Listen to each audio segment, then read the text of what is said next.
My fantasy football lovers, we are back. I'm going to be dropping my rankings list daily, and today we're starting off with the running back ranking. I'm going to show you my top 15 running backs for this upcoming year. Number one, it's hard not to. It's CMC. He scored over 50 points higher than the closest competitor last year. Let me go ahead and be clear. Yeah, I am scared of the number one curse. I always am. And yeah, he does have injury concerns. His calf's already hurting. But the potential for CMC is unmatched in this league. You got to go CMC 101 here and the number one running back on my board. At number two on my board, I'm going with Breece Hall, New York Jets running back. You know, I almost took Breece Hall 101 here. I think he's going to have an incredible season, and I truly think that he could be the number one player in fantasy at the end of the year. But for now, he sits at number two for me with an improved offense with Aaron Rodgers. I mean, he had 3+ 25-point games last year with Zach Wilson behind the helm. I think the touchdown potential is out the roof this year. Plus, he just gets fed like that workhorse back you want to take at the top two spots. Let's move on to number three here, and that's Bijan Robinson. Talk about potential through the roof. He's got it. The issue is Tyler Algier going to continue to steal snaps from him? Algier in camp so far has been listed, as sharing time with him at RB1. It's not what I wanted to see after they fired Arthur Smith and hoped to prove this offense was heading in a different direction. But again, you're getting a QB upgrade with Mr. Kirk Cousins coming in. Finally got rid of Desmond. So I do think the offense improves. I think the touchdown potential improves. I'm still concerned about the split time, and that's why he's not a top two back for me. Now, fourth here, I'm taking a little shot at Saquon Barkley as number four. Yes, it seems almost unanimous that Jonathan Taylor is the number four spot, but to me, Saquon Barkley has a higher upside. I mean, think about it. They've both been hurt the last couple of years. Yeah, they both have running quarterbacks, but to me, I think we could see a potential spike in production from Barkley that we saw with CMC going to the 49ers. I mean, he's getting off this terrible Giants team.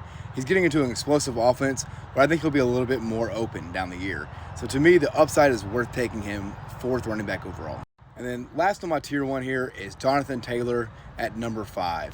Of course, we've seen him dominate the league and be the top running back in fantasy.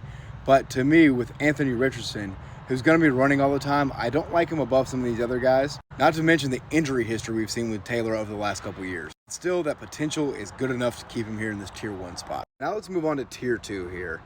Scary tier here, but we're going with Derrick Henry at number 6. Again, touchdown potential is the key here. He's joining up forces with Lamar Jackson. That offense should be 10 times more explosive than he's ever been on a Titans offense in his career. So I like Derrick Henry there. Again, of course, the concerns are age and Lamar's rushing ability.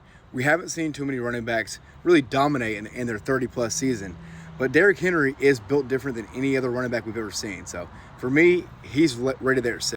Number 7, risky spot here. We're taking Jahmyr Gibbs. The Lions offense is supposed to be a top 3 scoring offense this season, and I think Gibbs ends up taking a lot more snaps from David Montgomery as we saw down the stretch there for Detroit.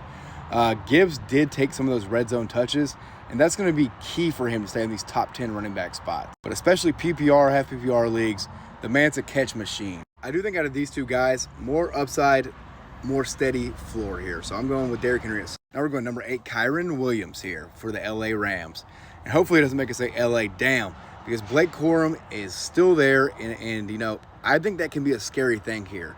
Kyren, he's proven himself to be a 1,000-yard back, but we don't know if he's proven himself to be the best back in that backfield. So that's to be determined. But if he is, and he's the workhorse back, this is a great offense to be in. Number 9 here, Isaiah Pacheco. He's got virtually no running back competition in that room. So I love that for him. I love that he's on the Chiefs offense. I love that he's a touchdown machine. I just truly don't think he'll ever be that top 5, top 3 fantasy running backs. That's why he sits here at 9. I think you know what you're getting with him, which I like. Number 10 here, this is one of my guys, and that's Josh Jacobs here. I think he has a fantastic year. Again, we're getting an offense upgrade with a workhorse back. They didn't pay him all that money for him to not be that workhorse. And this type of offense is perfect, as you've seen with Derrick Henry and these Ryan Tannehill offenses.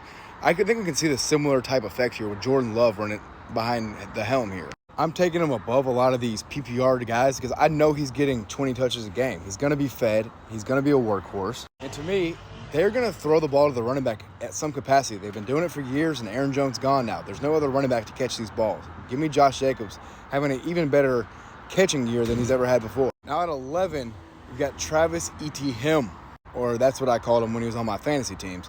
But Mr. Travis here, still an explosive PPR back. I think a lot of his potential, though, flows with how well Trevor Lawrence can play football this year.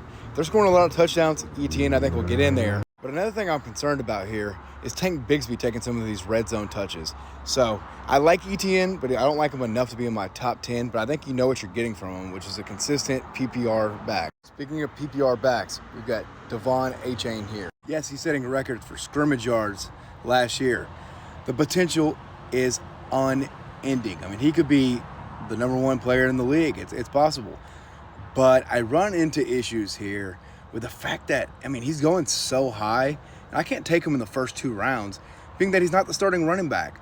I mean, Mostert is still the starting running back here, and that definitely concerns me. Not to mention, I think he's a little frail and small and could get injured this season. So I like him here about 12 because I think it's league-winning potential as a running back, but also it's a scary thing to bet on him, just considering his situation. Now, at 13 here, I think we got another really high upside guy, and James cooking in the kitchen. I mean, it looks like as of now he's a clear RB1. I know he's got Ray Davis back there from Kentucky who could take some. But to me, you're in one of the best offenses in the NFL that doesn't have that many weapons on it right now. So he could end up just having a monster season. I really love the upside here at 13. Number 14, this is a guy where I'm truly conflicted. I either think he has a killer year and scores so many touchdowns for that Texans offense and is that red zone threat, or I think he does not do that much. And there's not a whole lot of in between there for me. So I like Mixon to kind of go off this year, score a lot of touchdowns. I am worrying about him, running for 150 yards or something like that every game. But I do think he has a lot of TD potential with this Stroud-led team. And then 15th here, final player on our top 15 list, Kenneth Walker III, who I think is being extremely undervalued this year. This is a guy I think you can trust to still get those carries. I mean, I know Charbonnet is there. I know the Seahawks aren't lighting the world on fire every week, but this guy has endless potential. When he came out of the draft, I think he's still one of the highly touted running back prospects in the league. And to me, I think they're going to use him. Mike McDonald's coming from a Ravens offense where they run the football. I think they continue to do that here. Drop a like, a follow, and comment where we went wrong on this. I want to know what your rankings are and who should be switched around. I'll be dropping running backs 16 through 30 tomorrow, and also wide receivers 1 through 15. So make sure you stay tuned.